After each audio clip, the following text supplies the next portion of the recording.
I'm honored and humbled to be in this bioregion and to share in the land of the Duwamish. I'm not from this area. I live in the Great Lakes ecoregion. I'm from Rochester, New York, but both sides of my family are also from that ecoregion, northern Michigan, Ontario, and this is where I live now, the ancestral land of the Seneca Nation, one of the 6 nations of the Haudenosaunee, or the commonly known as the Iroquois people. And my own, on the matrilineal side of the family, my great-grandmother belonged to the Ojibwe Nation, so just the far eastern end of the ancestral lands of those people.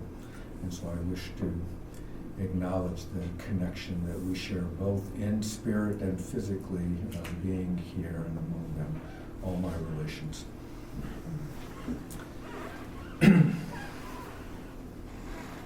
I'd like to begin with a quote from a Cascadian native, the great Zen poet Gary Snyder, from his work Earth Household, the section titled Buddhism and the Possibilities of a Planetary Culture.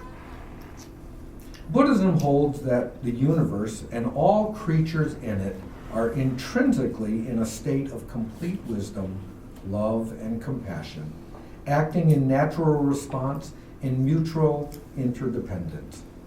The hawk, the swoop, the hare are one. From the human standpoint, we cannot live in those terms unless all beings see with the same enlightened eye. The Bodhisattva lives by the sufferer's standard and must be effective in aiding those who suffer. Though I don't live in Cascadia, I feel connected with this bioregion in many ways. My first time visiting here was in 1990, and unbeknownst to me at the time, it's new information, I just found this out here. I used to live here. I didn't know that this part of Montana was considered part of Cascadia. This is around the Missoula region, Whitefish, and up here.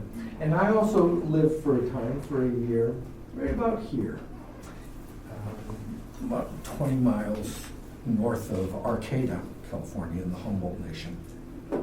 And I've been coming to the Seattle area for a number of years now, 3 or 4 times a year. And I was thinking about it earlier. I've spent literally months in this region. I've hiked, camped, dwelt with friends. I had more friends in Cascadia than I think I do anywhere else, including where I've been living for the past 20 years. Not that I'm not friends with my colleagues, but there are friends and there are friends. What is meant by Cascadian Zen? Well, Thomas really did such a wonderful job today illuminating us on that very question. For me, it's tied to the bioregion and to the spirit or the head of those who dwell here. What I love about Cascadia is the deep sense that so many people, independent of their relationship to Buddhism and Zen, have in sharing this common sense of belonging and of being responsible for the well-being of this incredible ecosystem. That sense is what one might call the Bodhisattva way. Buddhism speaks of bodhisattvas, or enlightened beings, and the name is quite literal. In Sanskrit, Bodhi means enlightened, and sattva, being. These are said to be the countless spiritually maturing beings throughout the universe dedicated to the path of dropping self-centeredness, an ultimately unreal position, admittedly, and attaining the way of selfless, wise, and compassionate existence. Bodhisattvas are characterized primarily by their vow to help all beings attain awakening. In early Buddhism, of which the Jataka tales are part, and the Jataka tales, for those of you that don't know, are a collection of stories about the Buddha's previous lifetimes. It's said that Shakyamuni lived 10,000 lifetimes before he attained awakening. And here, in these tales and in early Buddhism, or so-called Theravada, the Buddha is referred to as the Bodhisattva. But in later Mahayana, of which Zen is a part, the Bodhisattva figure becomes plural. And some are said to exist prior to the Buddha's life, as well as exist as his contemporaries. Bodhisattvas are helping beings who have refused their own Buddhahood and thus entry into the bliss of absolute nirvana. So they stick around to help the rest of us poor souls on the path. And the vows that we take in Mahayana, whether they're the vows of a monk or the vows of those who are dedicating themselves to practicing the way, Jukai, the precepts, these are the Bodhisattva vows. The Buddha, as we know, is said to have attained supreme enlightenment only after Mara and his daughters failed in their attempt to have him abandon his quest for complete awakening. Mara is the tempter or distractor, the one who keeps messing up our focus, filling our minds with all types of distractions when we sit down to do zazen, for instance. In many ways, he's analogous to the role that Satan plays in the Christian Gospels when Satan tempts Jesus in the wilderness. As there are countless bodhisattvas, though, throughout the universe, there are likewise countless Maras. However, thanks to the Vimalakirti Sutra, we also know that all such Maras may actually themselves be advanced bodhisattvas. That's a very interesting position. Kind of analogous to the position in medieval Christian theology that took up the question of whether Satan can be saved.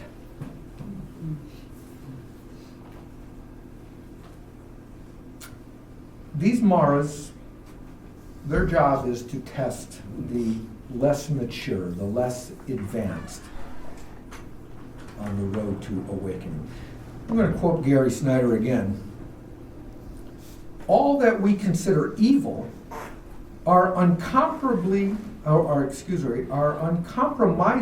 contained in this totalistic realm of interconnectedness. The thing about Mara is that he never seems to be there when you might want him to be, but he always seems to turn up to mess with your practice when you don't. When the Buddha-to-be is finally challenged by Mara, he's mature and ready. He doesn't get sucked in, but heads Mara off at the pass with one simple move that just ends the whole show. He simply touches the great earth and calls upon it to witness for him. That's it. Just that. Just this. Right here, right now, in this place. Pressing on with his zazen, the future Buddha's mind becomes clear and radiant as the dawn when he gazes up at the morning star and declares, "Wonder of wonders, intrinsically all living beings are Buddhas, endowed with wisdom and virtue."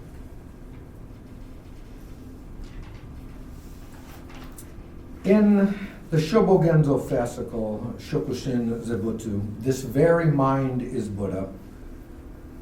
Dogen insists that this very mind, which is neither thought nor intellect, is right now, not thousands of lives in the future. Moreover, this very mind is Buddha. At the same time, Dogen's not going to allow us to slide into lazy views like, great, I don't have to do a thing. I'm a Buddha. This is Buji Zen, lazy Zen. The Zen of the Mappo era, in which we all live, the age of the degeneracy of the Dharma. Awakening is the result of countless lifetimes in karmic permutations. The second koan of the Mumonkan, or gateless barrier, which Tetsu Zen-san brought to our attention in a much more complete way than I'll do here, is about, I'll use the Chinese names, Pai Chang's fox. The case includes several challenges on this point. Huang Bo, or Obaku in Japanese, asks his teacher, Pai Chang, what if the old monk, whose wrong answer turned him into a fox for 500 lives, had given the right answers each time? What would have happened then?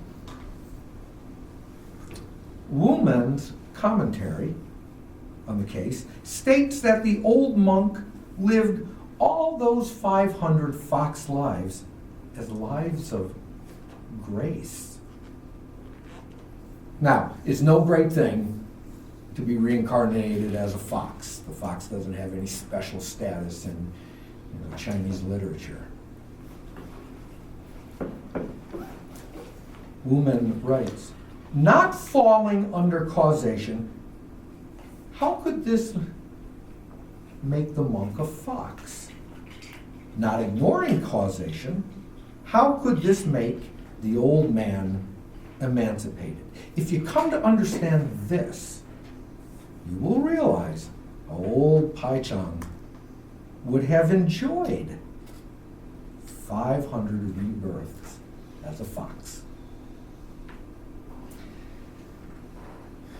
Now, I'm no koan master, I'm just a simple Soto priest, and so we just contemplate koans rather than introspect on them. But I think that the truth of this teaching is that there are numerous and diverse stages to ongoing practice. Understanding, commitment, and embodiment all evolve. The Jataka tales are the record of one particular bodhisattva's, namely the Buddha's, exertions on his path of compassionate and skillfully evolving practice.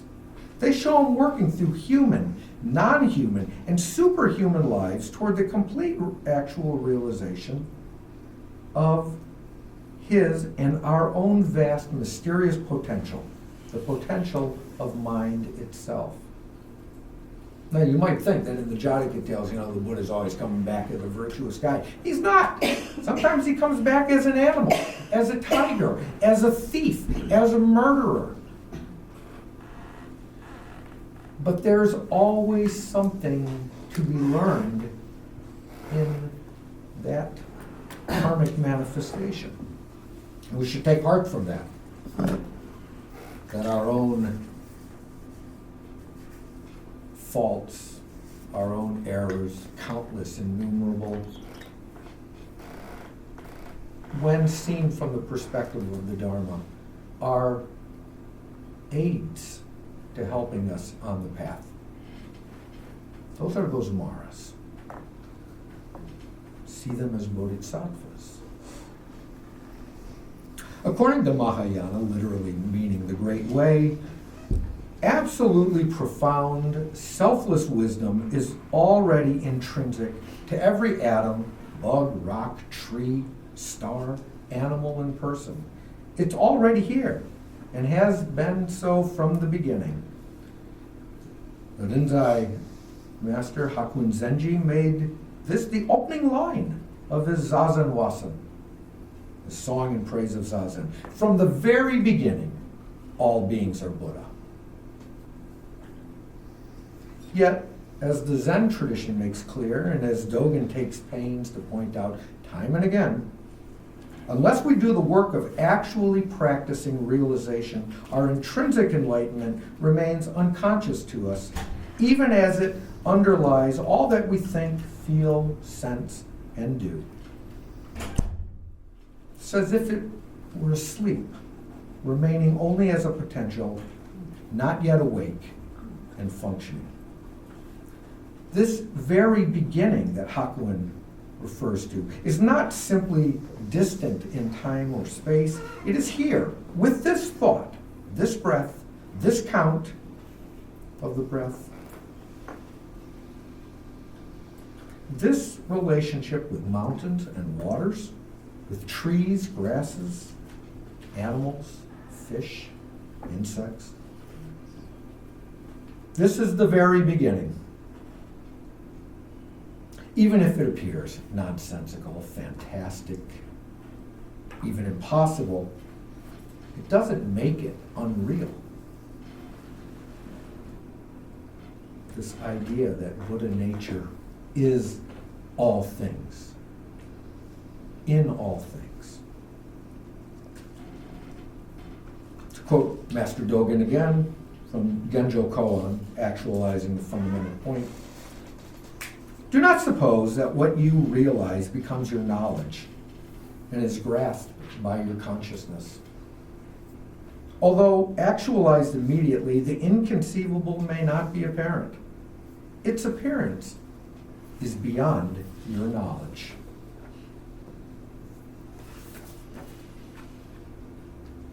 To go back to the Jataka tradition, there we find a teaching that animals can be bodhisattvas. Or rather, perhaps more accurately, bodhisattvas can be animals, or plants, or trees. Although this insight didn't arise with Dogen, he is that Buddhist thinker who most developed and expanded the idea of Buddha nature to include all sentient and non-sentient beings. Mountains, waters, grasses, trees, animals.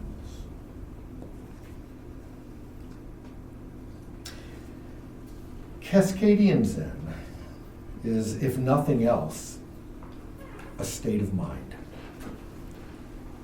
Drawing on the insights of earlier masters in the fascicle I mentioned earlier, Mind Itself is Buddha, Dogen teaches that mind and Buddha are the same. But what exactly is mind? Dogen provides us with a rather precise answer. He writes in response to Master Guishan Lingyu's query, what is the wondrous clear mind? Yangshan Huijie replied, I say, it's the mountains, rivers, and the earth. It's the sun, moon, and stars. Dogen continues with this commentary. What is said here is not more, not less. Mountains, rivers, and earth are just mountains, rivers, and earth.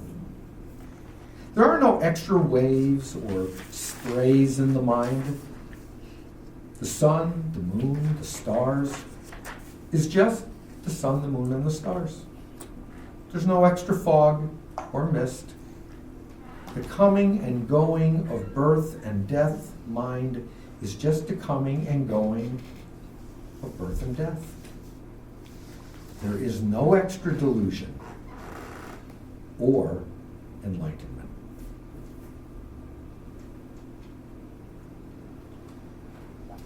Phenomena, things, dharmas, are simply as they are.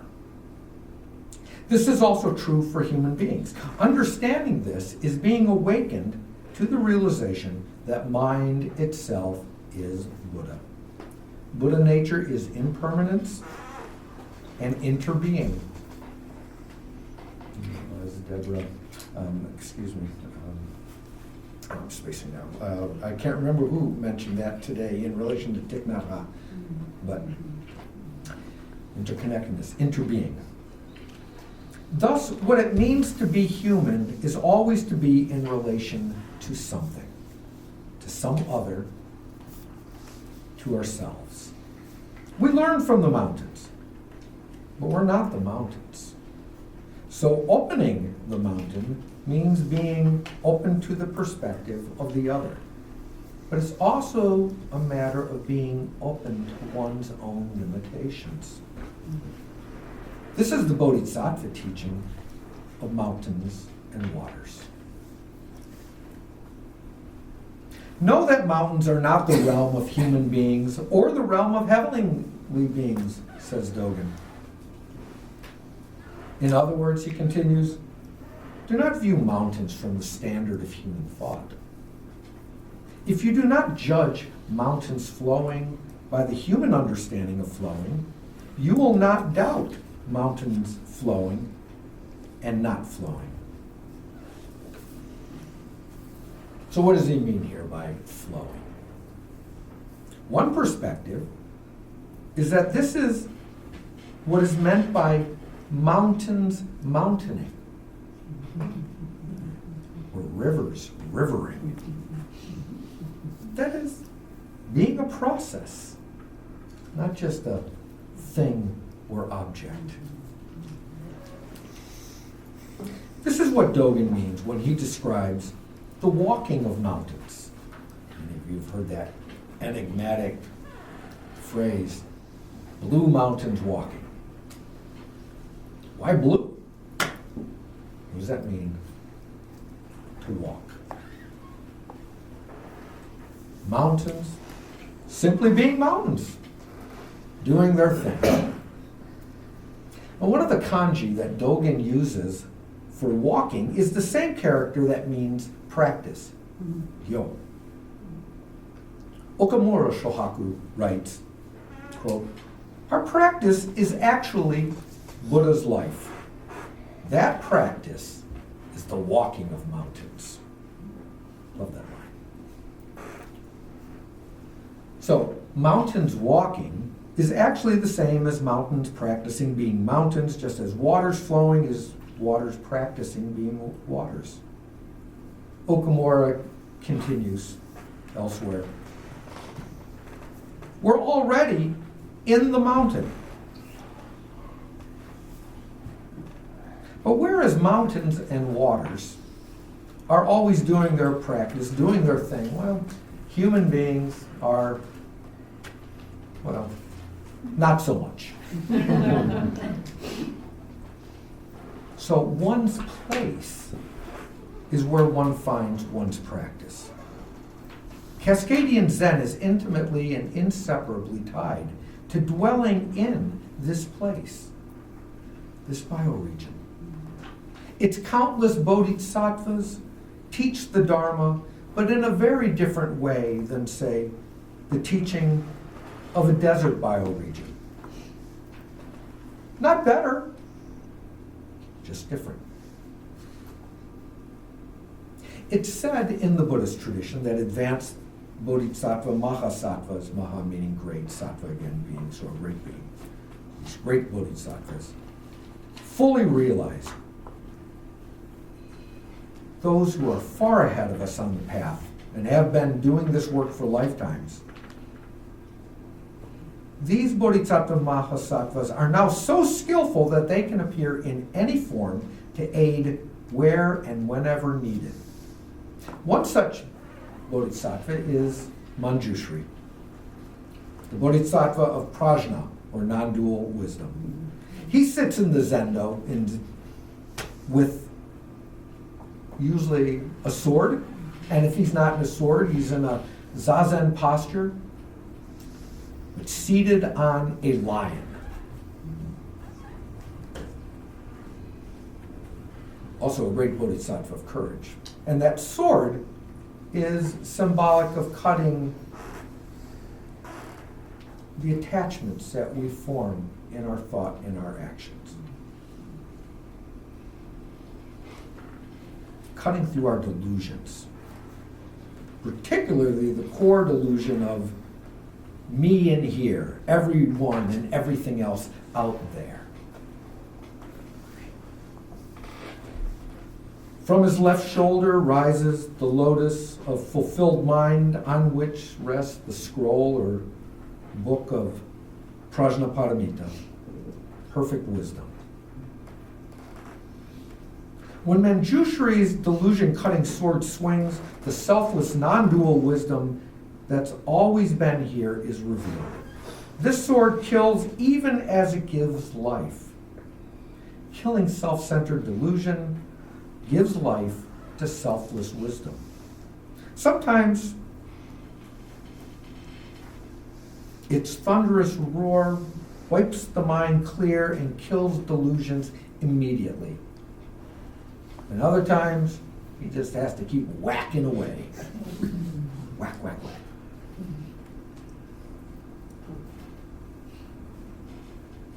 Manjushri's been at it so long,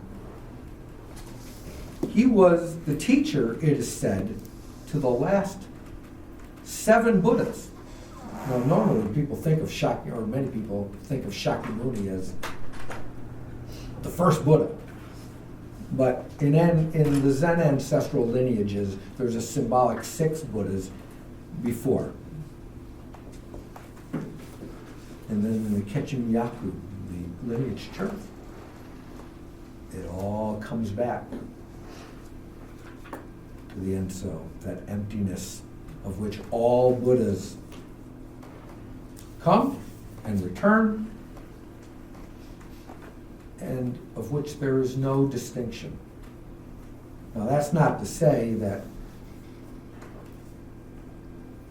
everyone has the same degree of realized awakening that these Buddhas have, but it's the same Buddha nature.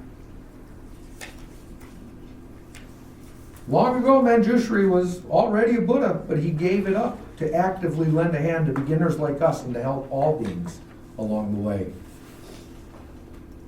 Oftentimes, you will see Shakyamuni in the center, or sometimes Avalokiteshvara flanked by Manjushri. And on the other side, Samantabhadra, another Bodhisattva, or Fugen in Japanese. This is the Buddha of compassionate action.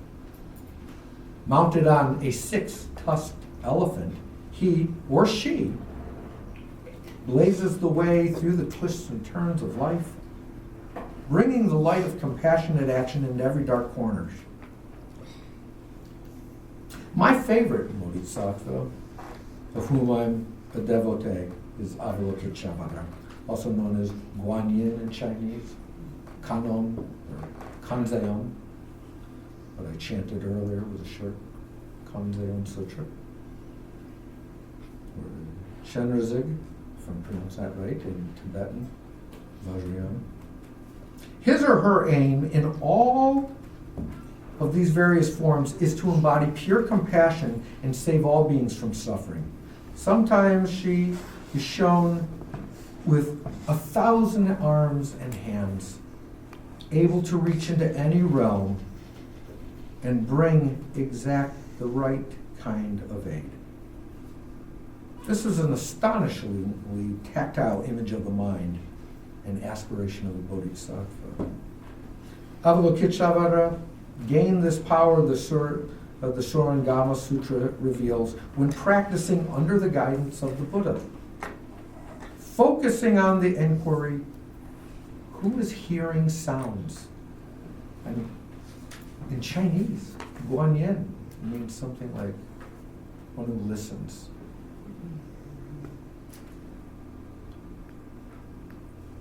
Avalokiteshvara, Kanon, Guanyin, becomes the one who hears the cries of the world, the great compassionate one. 1,000 arms, 1,000 branched trees, 1,000-footed animals, 1,000-finned fish. They're all the same for those who are able to open the treasury of the Dharma eye. That's the meaning of Shobo Genzo, the treasury of the true Dharma eye. It's important to note, I think, that these great bodhisattva mahasattvas are not defined by gender.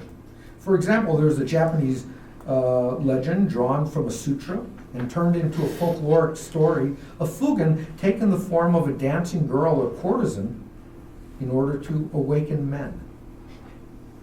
Advanced bodhisattvas can appear, it is said, not simply as I've described them, but in whatever form is needed. It's their art form, their play to come forth and lend a hand. My first awakening experience didn't happen in some zendo, and it didn't occur through some relationship I had with a teacher as I was working through, koans.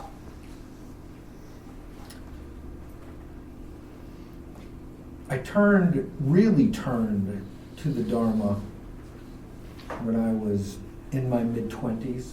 I was a graduate student. I used to be a hunter. I grew up, my parents were, both sides of the family, farmers. Hunting was a way of life.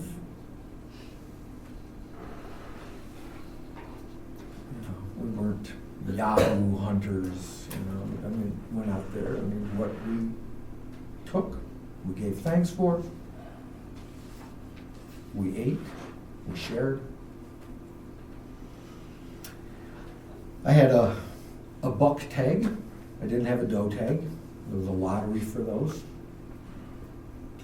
It was twilight, full moon out, I remember. It was in the Catskills, snow on the ground, beautiful, silent evening. I heard this shot, the retort was on the other side of the knoll. And about a minute later, I heard, coming up behind me, crashing through the trees, a deer. And it basically ran right by me. I had my back seated against a rock, to protect myself so that if there were any shots coming the other direction.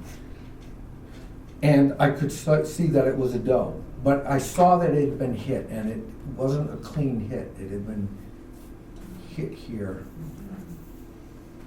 And I just instinctively raised my rifle, and to my surprise, on the run, I downed the deer. I don't know why I shot it. I knew I didn't have a doe, but I knew that something just brought me to that moment. And the deer went down. And a few hundred yards away, it fell to the ground. And I walked up to it. And just as it was, I was as close to that microphone there, it got up and started running again. And it ran and ran. But I was able to track it through the blood and the snow. And when I finally came to this deer, it was lying there. And it was face-to-face moment. And those eyes. And there was a teaching there, and that was the hardest thing I ever had to do. Look that animal and put it down. But it was as if the deer was communicating, it's okay. I forgive you.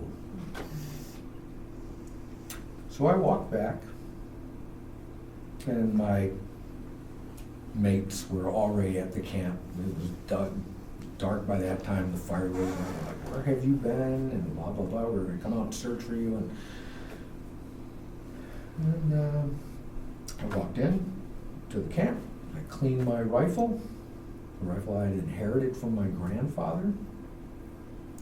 And I never picked it up again. And I became a vegetarian. And it was right at the time when I had discovered Dogen.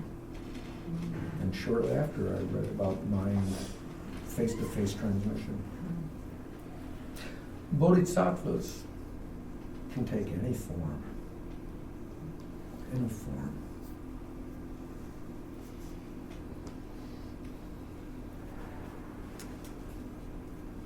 Yes, I'm over. I'm so sorry.